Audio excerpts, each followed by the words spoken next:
Welcome. Today is July 15th, 2025. It is 5:30 p.m. and we are in the Bosch Freilich meeting room at Mandan City Hall. Kimberly, could you please take the roll? Commissioners Heinchan, Here. Braun, Here. Rohr, Here. Schoberg, Here. Mayor Freilich. Here. And now we will have Ashley Newman lead us in the Pledge of Allegiance. Please stand, remove all headgear.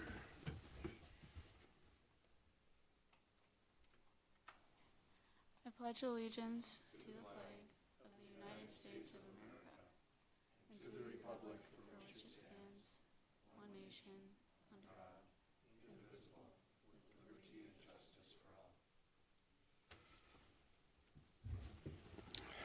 Thank you, Ashley. We have no announcements tonight, so we'll move on to the approval of the agenda. Look for a motion for approval of the agenda. So moved. Second. We have a motion by Commissioner Brown, second by Commissioner Schoberg. Any further discussion? Hearing none, roll call. Commissioners Braun, Yes. Rohr, Yes. Schoberg, Yes. Heinchan, Yes. Mayor Freilich. Yes.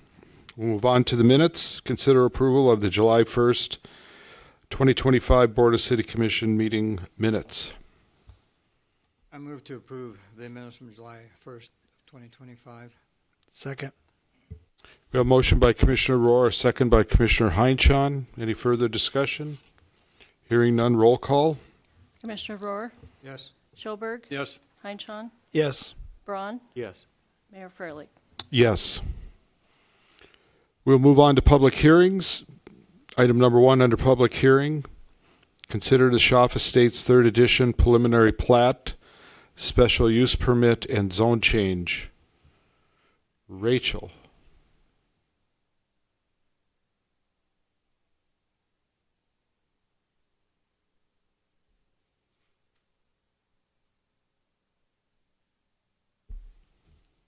Is she just joining us by Zoom or? Okay.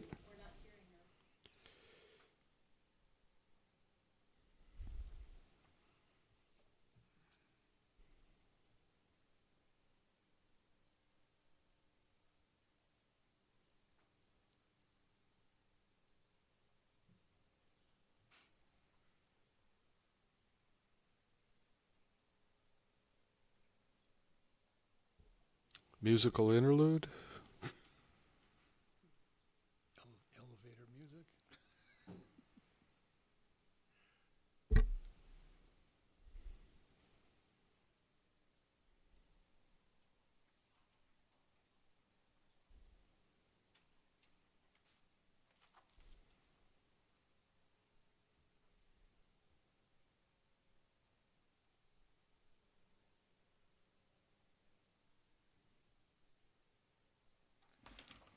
I've got her on text too, Commissioners. She's trying to talk, she says, but if it doesn't work, I'll take over. Or maybe she can jump in. Good evening. The first one that we have is a consideration for a preliminary plat. This is a special use permit and zone change for Schaff Estates 3rd Edition. This is to consider that. The applicants are seeking to plat the subject property into 2 lots, one containing the shop and existing home, the other vacant.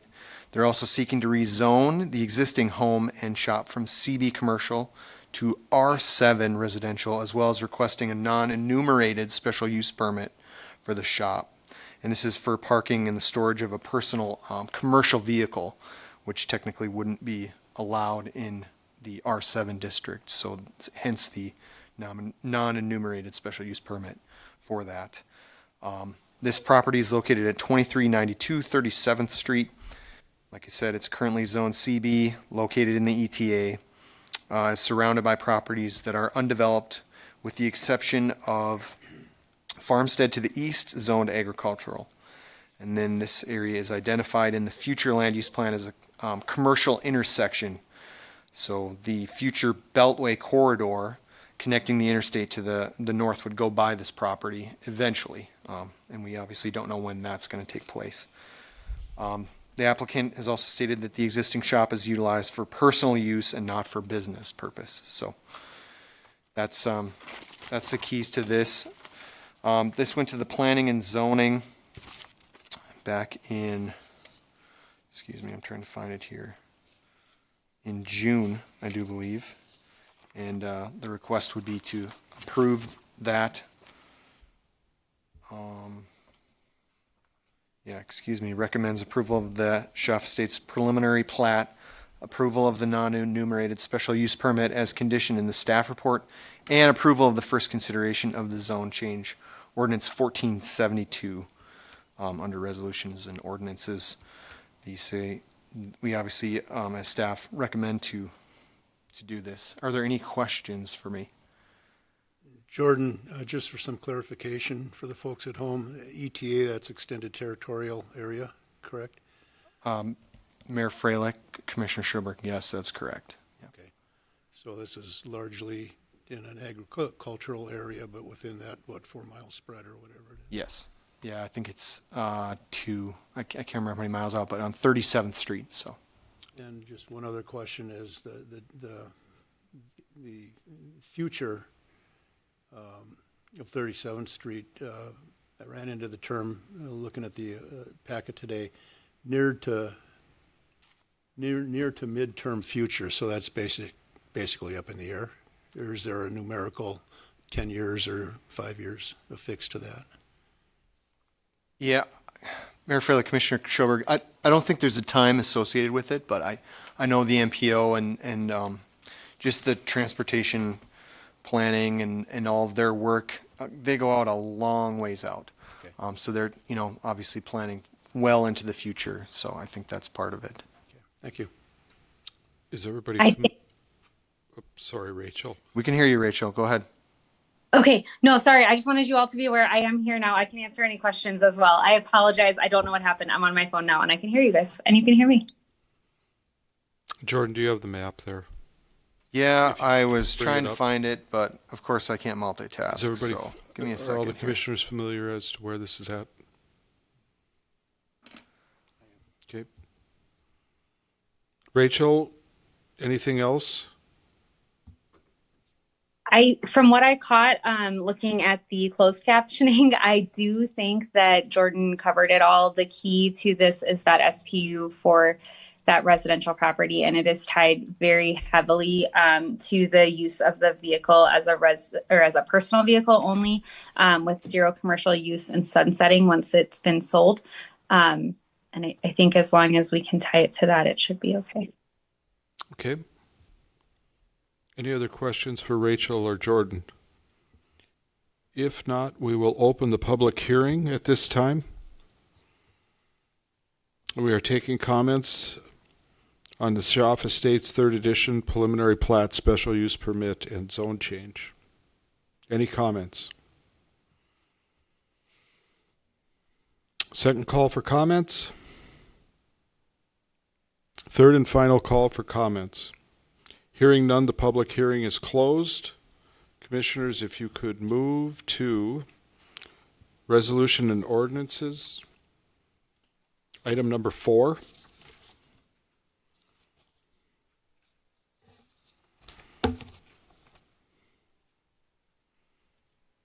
First consideration of ordinance 1472 is zone change from CB commercial to R7 residential for Lot 2 Schaff Estates 3rd Edition. Rachel? Or Yes, Jordan? so this is the ordinance that would go with this. We would recommend that this be contingent on the approval of the final plat.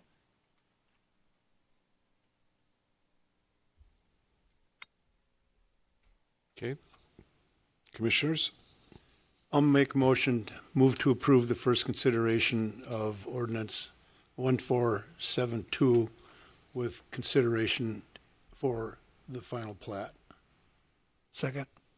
We have a motion by Commissioner Schoberg, a second by Commissioner Heinchan. Any further discussion? Jordan, thanks for covering down.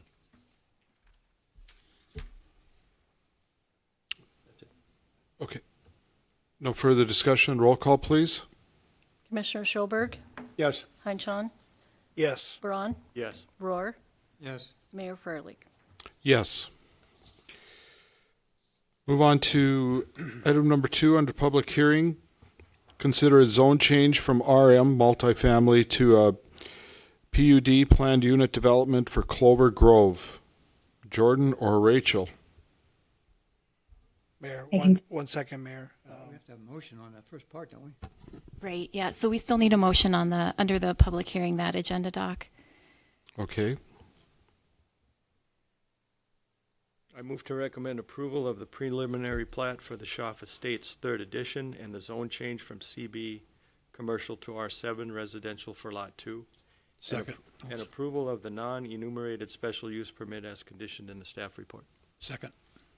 Okay, we have a motion by Commissioner Braun, a second by Commissioner Schoberg. Any further discussion? Roll call. Commissioner Heinchan, Yes. Braun, Yes. Roar, Yes. Schoberg, Yes. Mayor Freilich. Yes. Now we'll move on to item number 2. Consider a zone change from RM multifamily to a PUD planned unit development for Clover Grove. Jordan? Let Rachel take it.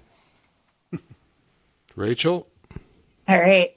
So this item is a zone change from RM multifamily to a PUD for Clover Grove.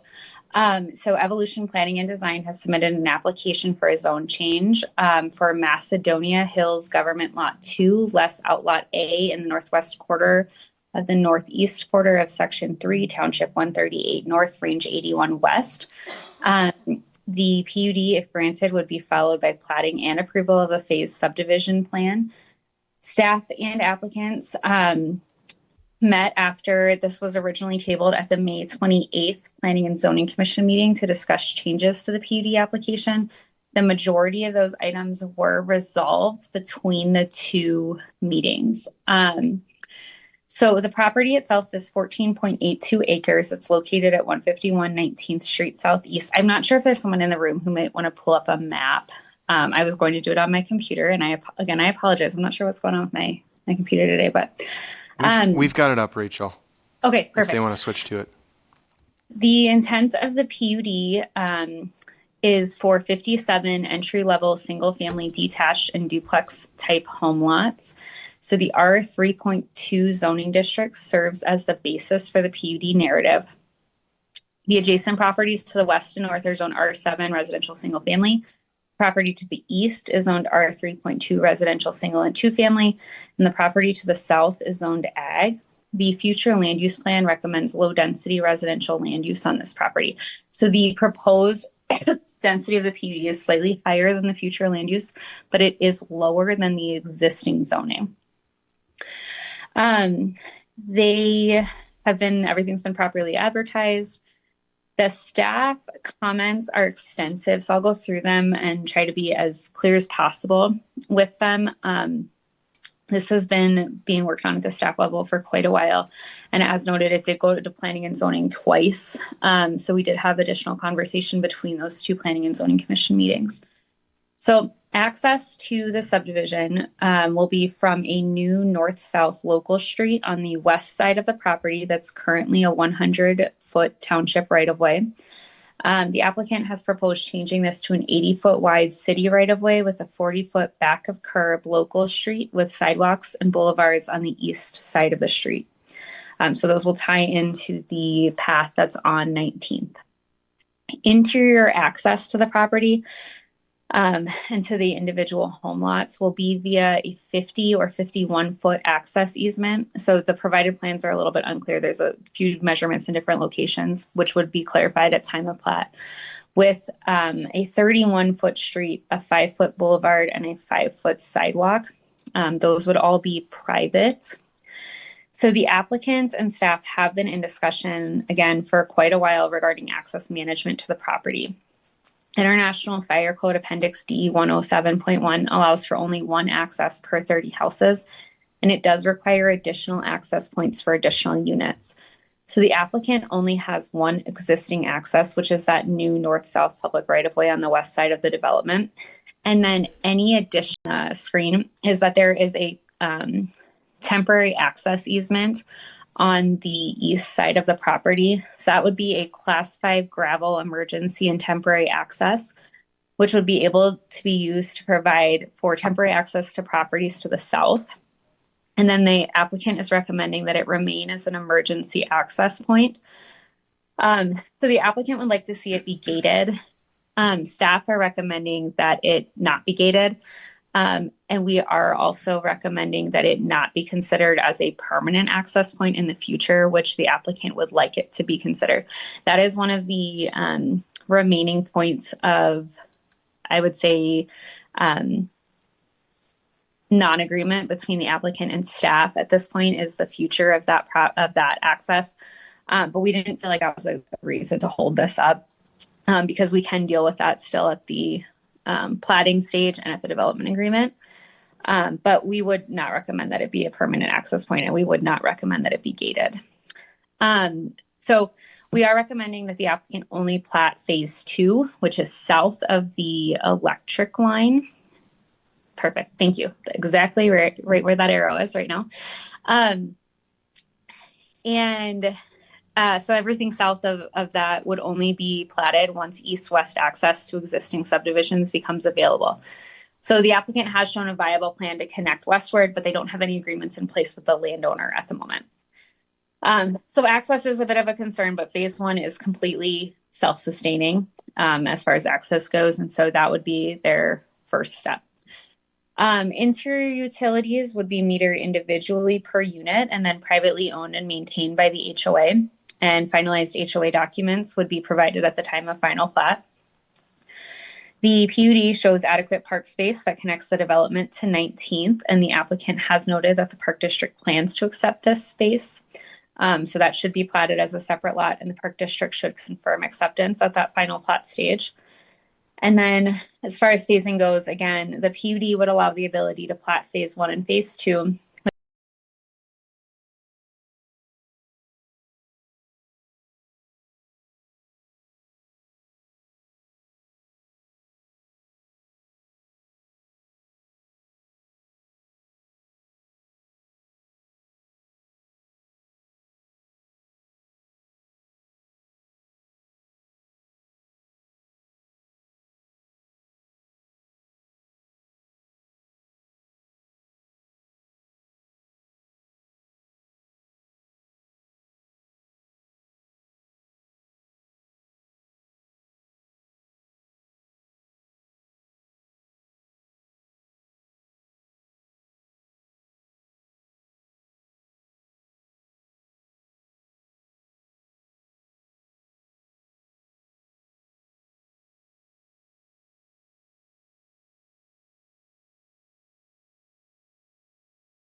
Feet at this point.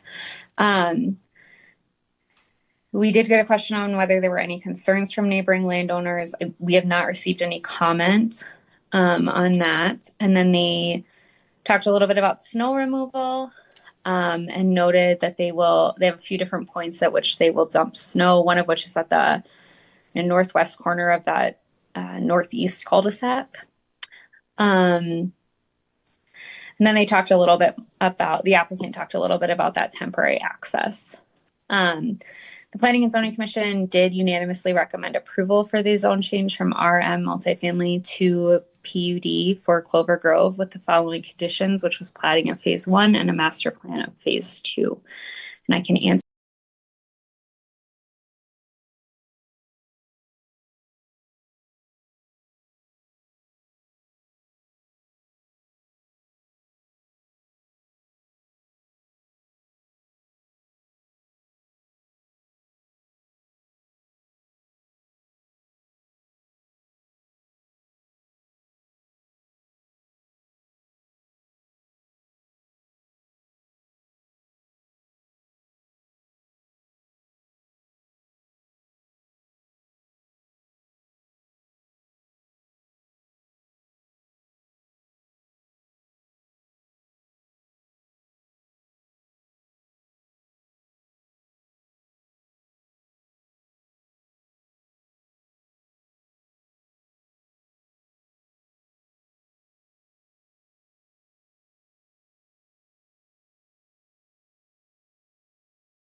Commissioners, Mayor. Good to be back. Good to see everyone. And we had a lot of discussions with staff and really like where we're going with this. And we look forward to bringing attainable and workforce housing to Mandan. And I really just want to come up here and see if you guys have any questions, and happy to answer them. Will you state your name, please? My name's Lucas Meyer.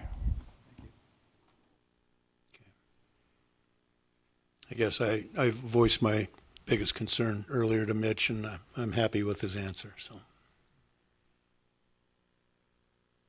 Any other questions for Lucas? Okay. Thank you, Lucas. Thank you, guys. Second call for comments.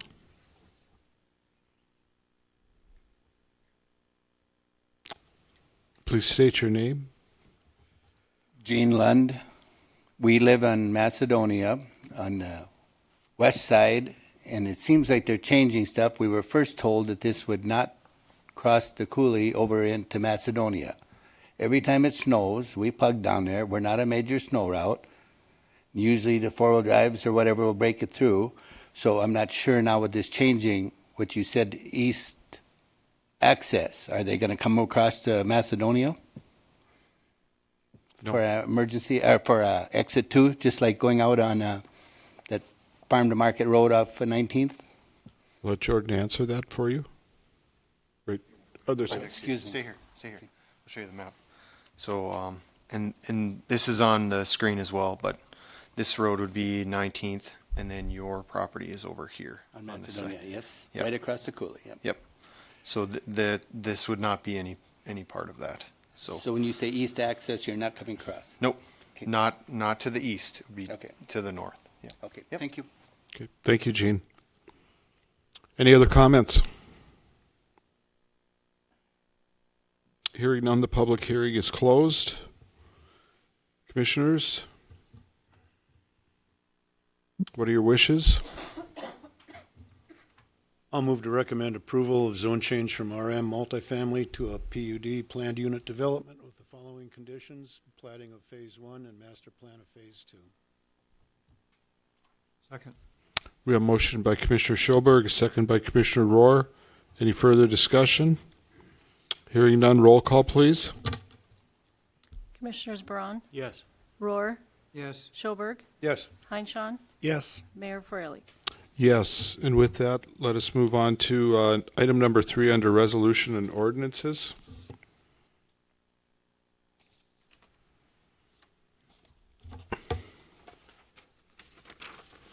First consideration of ordinance 1471 is zone change from RM residential to a PUD planned unit development for Clover Grove. Rachel? Again, this is just the ordinance that goes with this. It is fairly detailed as far as what the PUD it includes, but I would also, again, recommend approving this contingent on and not recording it until that platting and development agreement are done for the first phase. Okay. Any more questions for Rachel? Hearing none, commissioners? I move to approve the first consideration of ordinance 1471. Contingent on the final plat approval. Second. We have a motion by Commissioner Heinchan, a second by Commissioner Rohr. Any further discussion? Hearing none, roll call, please. Commissioners Rohr, Yes. Schoberg, Yes. Heinchan, Yes. Braun, Yes. Mayor Freilich. Yes. Item number 3 under public hearing, consider a zone change request from commercial, CB commercial to RMH residential for lots 3 through 6, Block 2 Meadowlands subdivision. Rachel or Jordan? Okay. So this is a zone change request, as noted, from CB commercial to RMH residential for lots 3 through 6, Block 2 Meadowlands subdivision. So these are the 3 northernmost lots on the east side of 18th. The existing Meadowlands development to the west is zoned RH and is a single lot manufactured home park. So the proposed RMH zoning is intended for manufactured home units with fee simple lot ownership. There is no proposed layout for you, as the applicant wanted to ensure that the zoning would be able to be approved prior to creating a layout. They would like to have 40 to 50 lots. All access would be from 18th Avenue Southeast and would require at least 2 accesses based on the proposed number of lots. So there is right-of-way for 18th Avenue Southeast. It extends from Memorial Highway down to 3rd Street Southeast. It is, I believe, partially developed. The initial plan envisioned commercial development along Memorial Highway and 3rd Street Southeast with right in, right out access. Lots along Memorial Highway are still zoned CB. The development's original approval relied heavily on the connection to Memorial Highway, which hasn't yet been developed. To the north and south are zoned CB commercial. To the west is zoned RH residential mobile home park. To the east is zoned MA heavy commercial light industrial and MB heavy commercial heavy industrial. The future land use plan designates this area for industrial use. No amendments have been made to alter the plan land uses, and an amendment is not required at this time, given that the adjacent uses would not support industrial development on these properties. The proposed land uses are unlikely to significantly impact the area, and they are similar to the uses to the west. The North Dakota DOT would need to review any modifications to the access along Memorial Highway, especially considering the potential relocation of the intersection given the current flood structure there. Construction of 18th Avenue would be required as part of the development of lots 3 through 6, with no building permits being able to be issued until the road construction is substantially complete. A layout and platting of the site would be required. All streets and utilities internal to the property would be privately owned and maintained via an HOA. There would need to be buffering on the east side of the property between lots 3 through 6 Meadowlands subdivision and the industrially zoned Riverwood Commercial Park.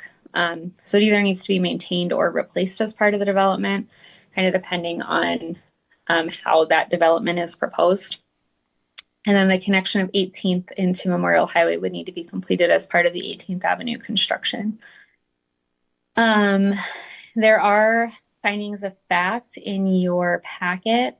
The majority of those findings of fact essentially note that this should be feasible, but all of them are contingent on that approved preliminary and final plat development agreement and all roads being constructed to city standards. And that you need those items in order to ensure that the proposed zone change is compatible and does not adversely affect public health, safety, and general welfare. At the Planning and Zoning Commission public hearing, the engineer on the project, Abe Ulmer, spoke. He noted that, again, they wanted to make sure that the zone change would be approved before moving forward with the preliminary plat and layout for the property. And then there were some conversations about the levee to the east and how the change in use would actually allow for better levee capacity. But there is no long-term levee planning in the area.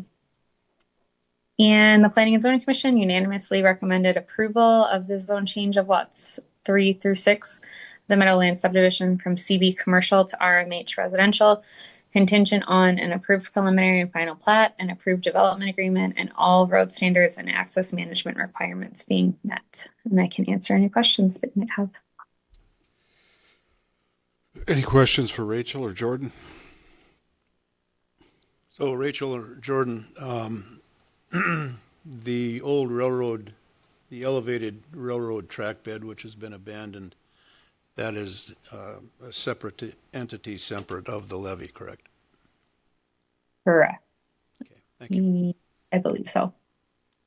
And it's up on the screen now if you want to see what you're talking about too. Chief Bitts. You know, I might have spoken out of turn there. I'm going to allow someone else to answer that Yeah, question. Chief Bitts is on the Lower Hart board, so Yeah, Mayor, Commissioners, that's correct. I do serve on the Lower Hart Board. So what was your question in particular, Commissioner Schoberg? That abandoned railroad track bed, which is elevated, right? That is not part of the levee system. Mayor, Commissioners, Commissioner Schoberg, as we speak tonight, it is part of the certified levee system. It's under review as part of the levee project to hopefully have that section decertified and removed. But as we speak today, it is considered part of our levee So system. then currently,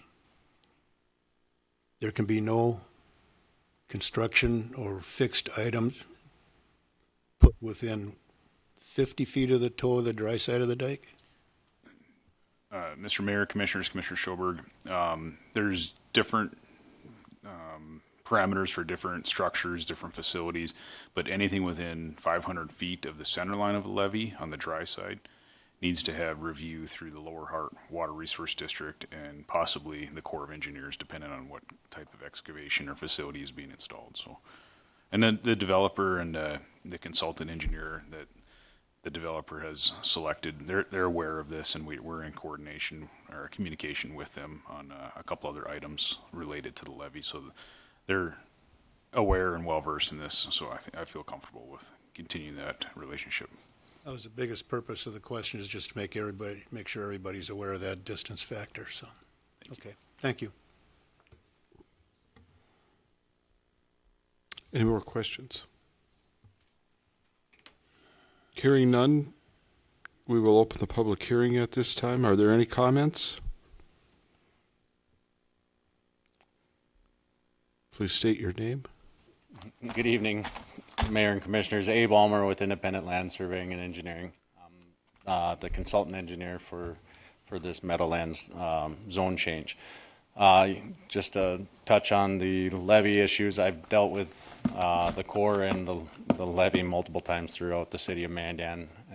We will go through all those hoops that we have to jump through. Right now, we're actually going to looking at the seepage study for the existing pond to the existing development to the west. We're working with Lower Hart to get permission to actually drill some holes and do some soil boring tests just to get that seepage study done. So we are aware of all and anything that close, like you said, within 500 feet, we'll have to do a full core study for any seepage studies or anything like that. So it's definitely on the docket as one of the check mark boxes that we have to do. What we're proposing tonight is literally to get a feel from you guys if the RMH would be allowed in this area as a zone change before we spend a lot of money going down that road for the survey, the preliminary plat, the final plat, the core studies, everything down the line.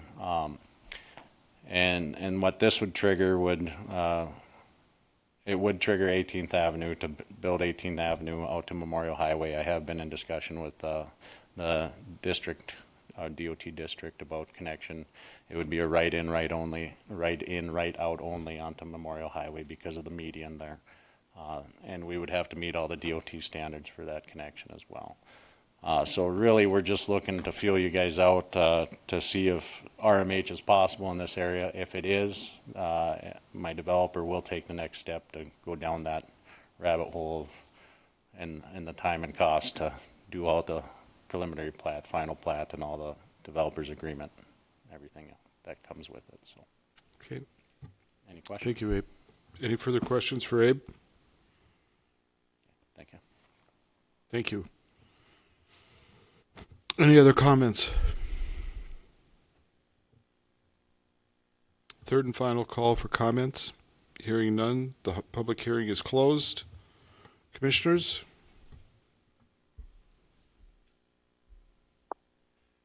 I'll move to approve the zone change for lots 3 through 6 of Meadowlands subdivision from CB commercial to RMH residential, contingent on approved preliminary and final plat, approved development agreement, and all road standards and access management requirements being met.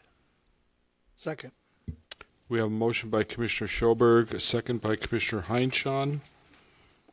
Any further discussion? Hearing none. Roll call, please. Commissioners Schoberg, Yes. Heinchan, Yes. Braun, Yes. Rohr, Yes. Mayor Fröhlich. Yes, and with that, we will move to resolution and ordinances. Item number 2. First consideration of ordinance 1470, a zone change from CB commercial to RMH residential mobile home park district for lots 3 through 6, block 2, Meadowlands addition. Rachel or Jordan? Again, this is just the ordinance. We would recommend that it be contingent on that same approved preliminary and final plat. Any questions? If none, what are your wishes? I move to approve the first consideration of ordinance 1470, pending preliminary and final plat approval. Second. Motion by Commissioner Heinchan, a second by Commissioner Braun. Any further discussion? Hearing none. Roll call. Commissioners Heinchan, Yes. Braun, Yes. Rohr, Yes. Schoberg, Yes. Mayor Fröhlich. Yes. Now we will move to item number 4. Consider a building setback variance for lots 4 through 15, block 2, Mandan proper. Rachel? Okay. I promise this is almost the last one for me. So this is for BS Real Estate LLC and Image Dentistry requesting a building setback variance for lots 4 through 15, block 2 of Mandan proper. So this is colloquially known as the Hardee's building. So they are requesting consideration of the building setback variance from section 105-4-2.2C4, the City Code of Ordinances, which relates to front yard building setbacks in the downtown fringe district. The properties around this property are zoned downtown core to the west and downtown fringe to the northeast and south. The future land use plan identifies this area as commercial. So the applicant purchased the property in order to reuse the existing building, but they're not able to do so. So they will be fully reconstructing the property, meaning that the property does not fall under non-conforming ordinances, which means they do have to come into compliance with existing codes. So the downtown fringe district has a maximum setback of 25 feet allowed. And the applicant is requesting a variance to allow for a 59-foot setback. The way the ordinance is written, it's clearly written to disincentivize parking along the front of buildings in the downtown fringe in order to provide a walkable environment, which is shown further by the requirement that the building entrances face the street. The buildings to either side of the property have varied setbacks. They don't provide clear guidance. Buildings to the west are built with a 0 or close to 0 setbacks. Buildings to the south have a larger setback. One of the buildings to the east has a 0 setback and one has a larger setback. And when we're saying 0 setback, just as like a no, it means like right at the property line. Other buildings on the same block have also been built with what appears to be a 0 or minimal setback. So we do have some findings of fact that staff wrote at the Planning and Zoning Commission public hearing. We did get a little bit of additional information from the owner and the engineer, who noted that one of their concerns is the Main Street access, which if they moved the building forward would most likely be affected. And then also that they would have some drainage concerns. The engineer is in the room, so he might want to talk a little bit more about that. But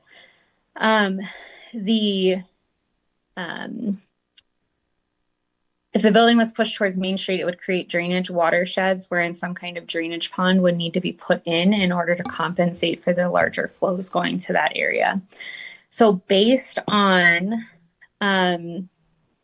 the access limitations and drainage issues, the Planning and Zoning Commission did recommend to approve the requested variance of the front yard setback from a maximum of 25 feet to a maximum of 59 feet. due to, again, that hardship that strict application of the provision of the zoning ordinance would deprive the property owner of reasonable use of the property due to access limitations and drainage issues. And they did recommend to modify the staff findings of fact. And I can answer any questions. Any questions for Rachel? Rachel, with the building to the east today, the Capital Credit Union building, do we know how far back that setback is? Jordan pulled the records. I don't remember off the top of my head how far back it was. I do know that the variance was granted in May of 2011. There was a variance granted for it. I believe. Let me pull up my map here. I've got it, Rachel, Mayor Freilich, and Commissioner Heinchan. It was 52 feet, so they're quite a bit further than what we have. So in the ordinance. Mm-hmm. Thank you.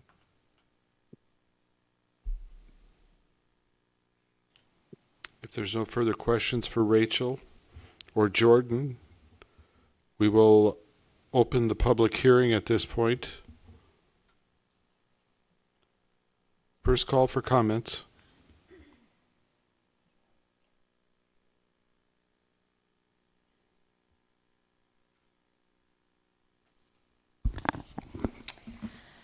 Good evening. My name is Dr. Leah Brady, and I'm the owner of Ideal Image Dentistry, as well as BS Real Estate LLC. For the past 15 years, I've had the privilege to serve the Mandan community from our location on Main Street. Both as a healthcare provider and a small business owner, I am deeply committed to the vitality, visibility, and economic health of Main Street, not only for my practice, but for the broader community that we proudly support.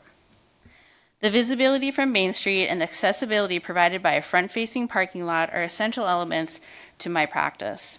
Nearly 25% of my new patient growth is directly attributed to the exposure and ease of access.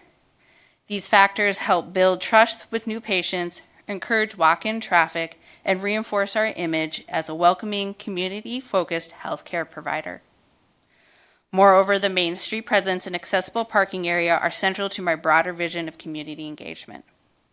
These elements allow me to support and participate in long-standing Mandan traditions, such as the 4th of July Parade, by offering a space that welcomes residents beyond the scope of dental care. This kind of outreach is a critical component of modern dental business plan, cultivating relationships, enhancing visibility, and building goodwill among local residents. Our front entrance and parking area also facilitates collaboration with other local businesses and organizations, creating a flexible, inviting space that remains active during and beyond regular business hours. These connections not only strengthen our individual business, but support the vitality and growth of the broader Main Street corridor. When BS Real Estate acquired the property, our intention was to remodel the existing structure to meet the needs of Ideal Image Dentistry, while honoring the architectural and the functional norms of the downtown fringe zoning district, specifically a building that faces the main street and a parking lot in front. Unfortunately, the condition of the existing building required more extensive modifications than initially anticipated. This led us to pursue a full reconstruction of the site. However, compliance with the 20-foot maximum setback would force us to position the building directly adjacent to Main Street, forcing the parking lot and the primary entrance to the rear or side of the building.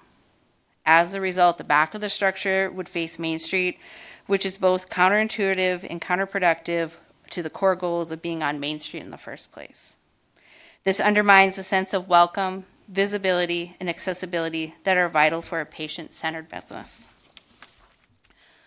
Furthermore, repositioning the building to meet a 25-foot setback would eliminate the use of the property's existing Main Street entrance, one of the primary benefits of the purchase, forcing the sole reliance on alley access.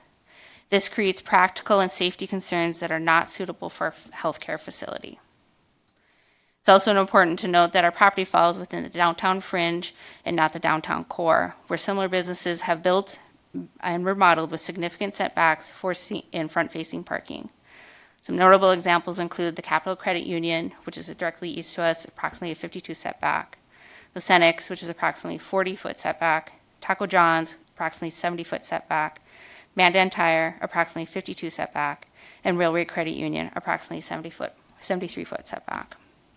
These businesses represent the established development pattern in the zone and demonstrate the greater setbacks with the front-facing parking and not only appropriate but consistent with the surrounding environment. I am pleased to share that the Planning and Zoning Commission has reviewed our proposal and recommended approval of the requested setbacks variance. Their recommendation acknowledges that our proposed layout aligns with the character of the district and supports the long-term goals of the Main Street development. I respectfully request that you approve our variance request for an increased setback. This will allow us to retain a layout that supports our visibility, access, and our role as a longstanding engaged member of the Mandan business community. The Main Street presence and the front-facing parking lot are not just conveniences. They are core to the continued success of my business and our shared vision for a thriving, connected Mandan. Thank you for your time and consideration. Thank you. Any questions? Okay, thank you. I move to approve the requested variance of the front yard setback in the downtown Fridge District for lots 4 through 15 and Mandan proper from a maximum of 25 feet to a maximum of 59 feet. Commissioner Brown, can you hold on 1 second? Sure. Are there any other comments? If not, I'll make a comment. I think this is hold it. Okay, Are you still in the public hearing? I'm still in the public. Okay. I thought you closed. Should I close it? I'm going to make Okay, no other comments. The public hearing is closed. And with that, Commissioner Brown? I beg your pardon, Mayor and Commissioners. As just stated, or do I need to say it again? As just stated. Does he need to say it again, Amy? Are you making your motion? Yes. Commissioner Braun? Yes. Yep. I would state it again. Okay, very good. I move to approve the requested variance of the front yard setback in the downtown Fridge District for lots 4 through 15, Mandan proper from a maximum of 25 feet to a maximum of 59 feet. Second. Okay, we have a motion by Commissioner Brown, a second by Commissioner Schoberg. Discussion?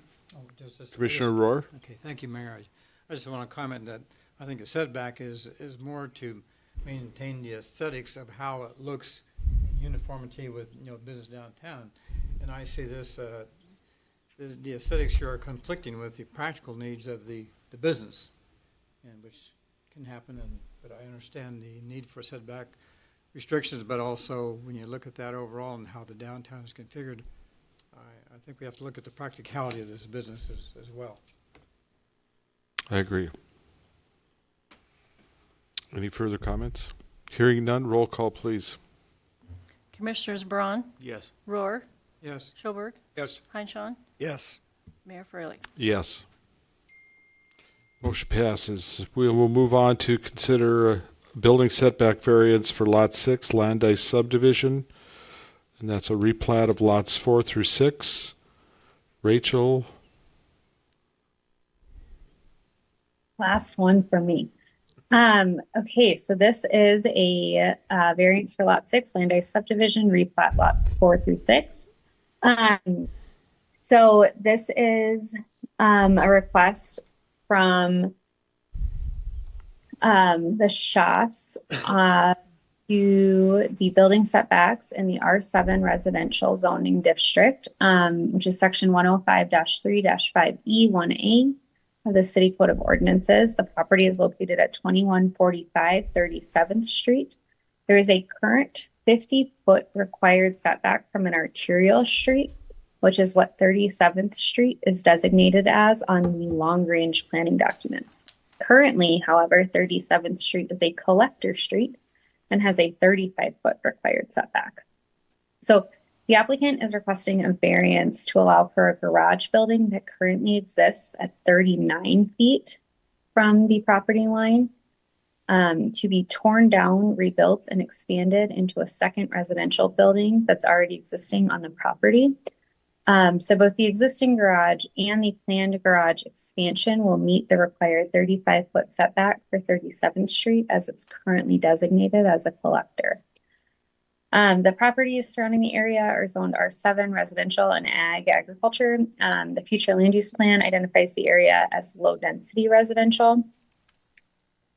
The findings of fact are in your packet. There were no comments at the Planning and Zoning Commission.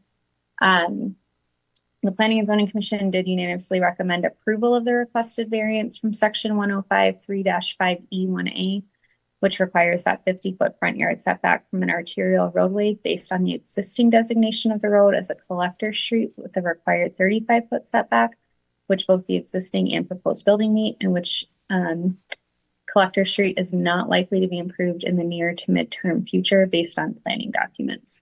And I can answer any questions that you may have. Any questions for Rachel? Okay, hearing none, we will open the public hearing. First call for comments.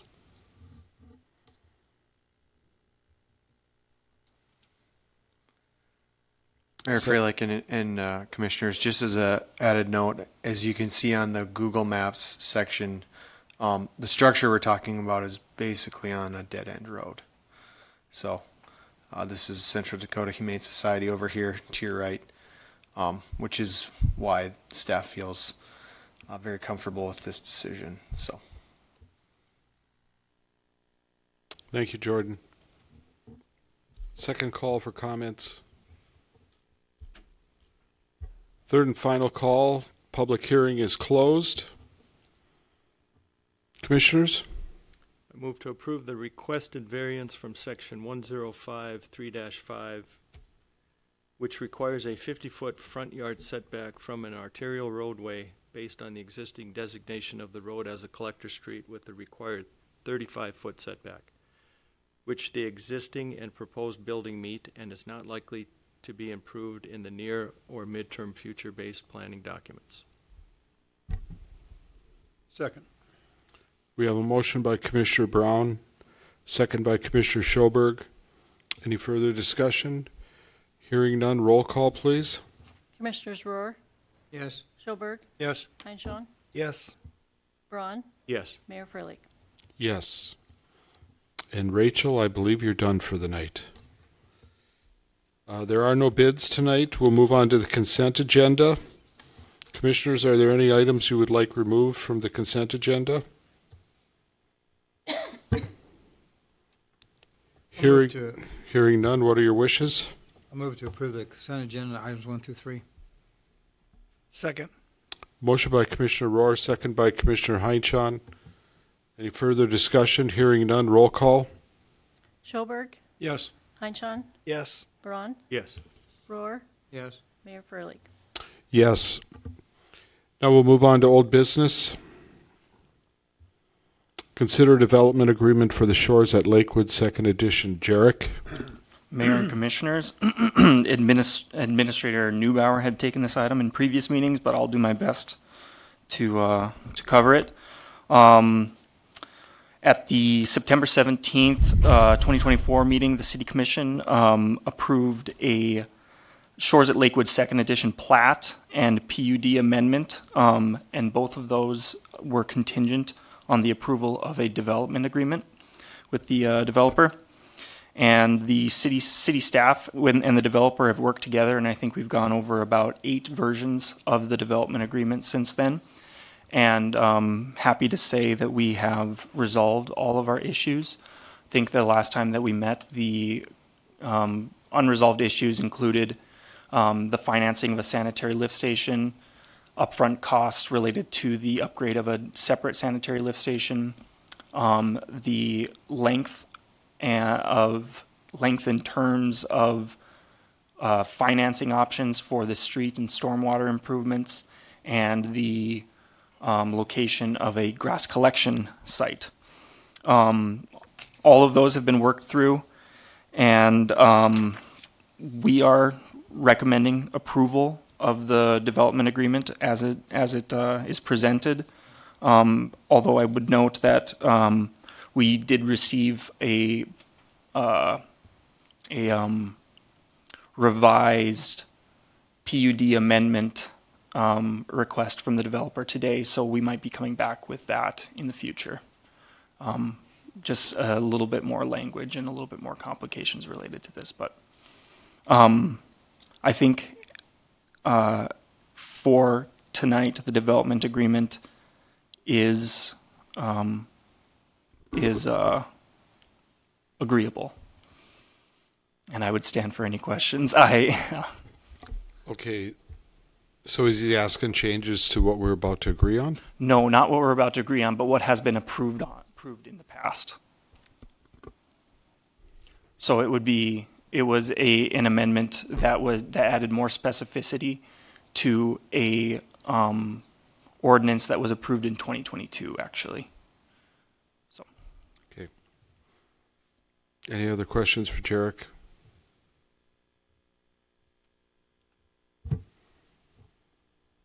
Hearing none, what are your wishes? I move to approve the development agreement as presented. Second. Motion by Commissioner Heinchan, a second by Commissioner Brown. Any further discussion? Hearing none, roll call. Commissioners Heinchan, Yes. Braun, Yes. Rohr, Yes. Schoberg, Yes. Mayor Furley. Yes. Thank you. Thank you, Jarek. On to new business, consider revision to the general fund balance policy. Greg.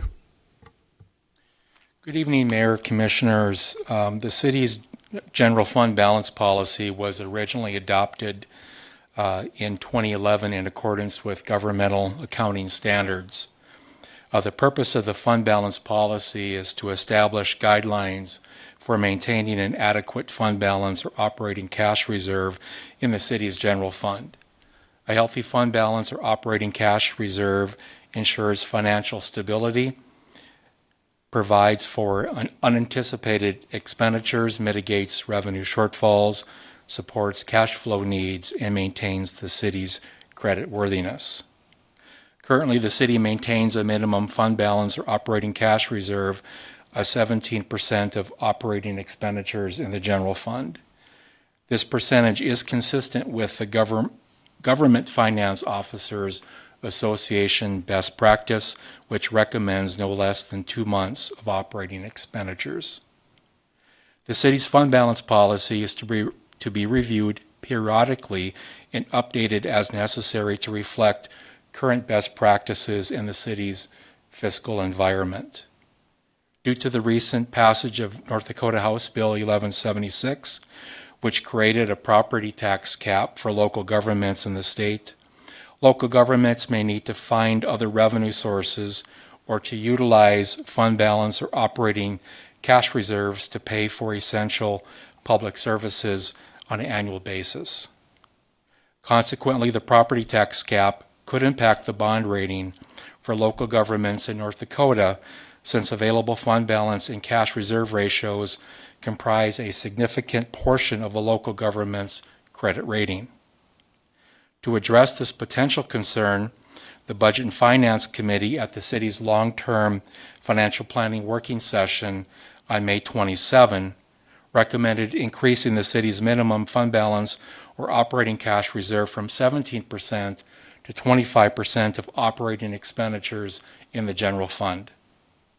The goal is to strengthen the city's current credit rating by increasing the minimum reserve percentage in the general fund due to the uncertainty in how the credit rating agencies will view the limitation of property tax collections for local governments in North Dakota.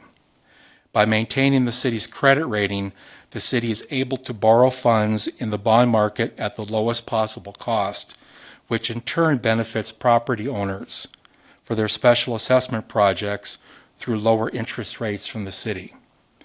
So therefore, before you is a revision of the city's general fund balance policy for your approval, and I will stand for any comments or questions that you may have. Any questions for Greg?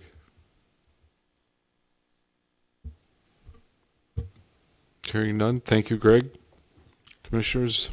I move to approve the revision to the general fund balance policy. Second.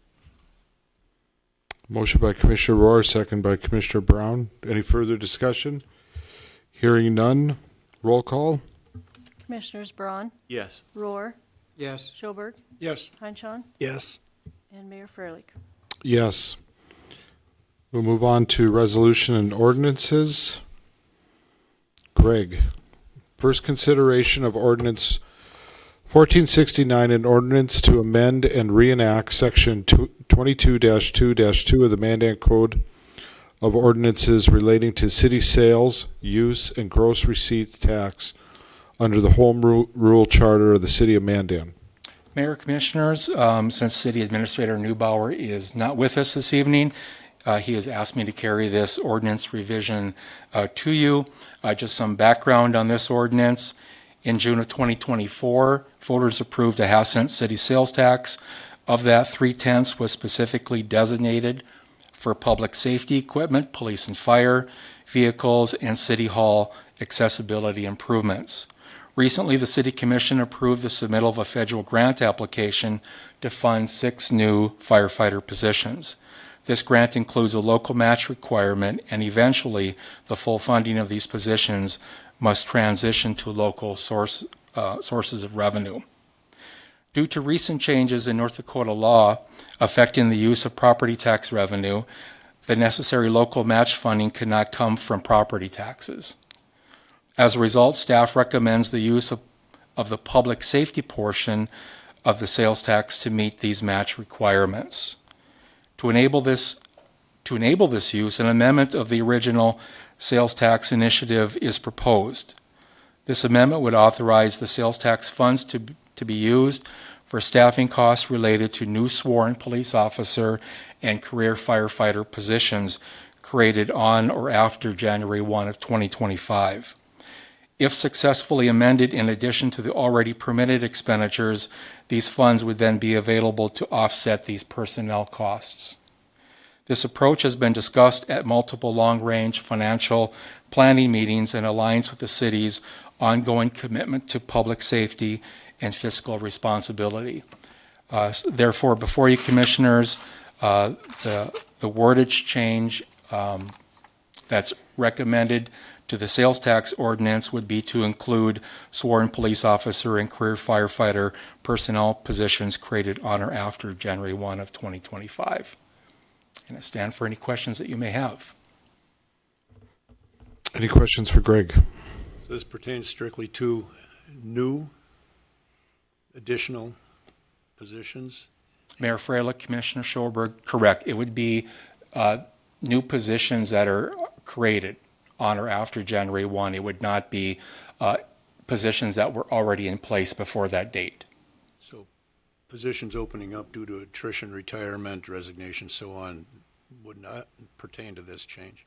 Only if those positions were as a result of new positions that were created. So if, let's say, George was hired in February of this year and he were to leave, that would be a newly created position. That position, when it's refilled, would be paid by these sales tax dollars because the original position was newly created at that time. Thank you.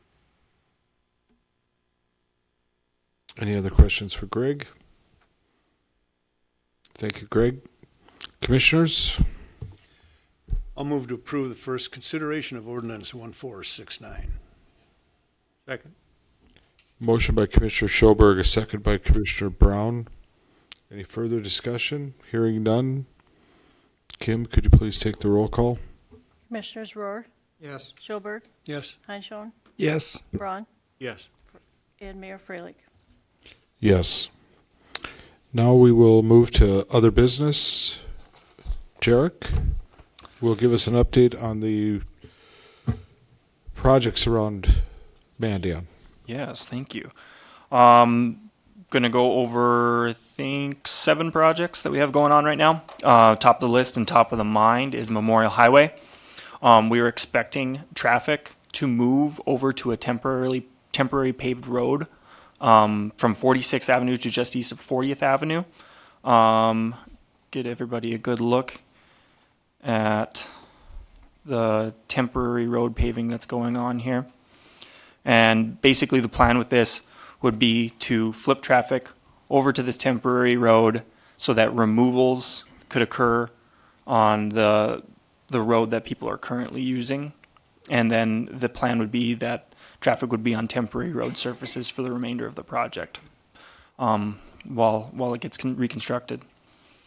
Some other items that are happening. The Kist lift station, or the sanitary lift station near Kist, underground structures are installed. And then 21st Street, there's a stormwater structure that's also being installed. If you've driven down there, it's pretty massive. This is just another good visualization of some of the progress that's happening on the project. Our water treatment plant phase 3 optimization project, Swanberg has installed new discharge piping for the groundwater lift station up there and excavated for the new CO2 tank slab. Collins Avenue Reservoir, we completed pipe encasements for the new tank and set a new vault, and they completed the 20-inch tie-in. We're planning on they're beginning formwork, and we're planning on a monolithic concrete slab placement on July 22nd, which should be fairly unique in its construction. And I did bring this up, I think, at the last construction update, but the TV or the monitors weren't working at the time, but I just wanted to show this off. This project is up and over the ridge of that retaining wall, so not a lot of people get to see what's going on up there. And this just gives a really good view of some of the progress.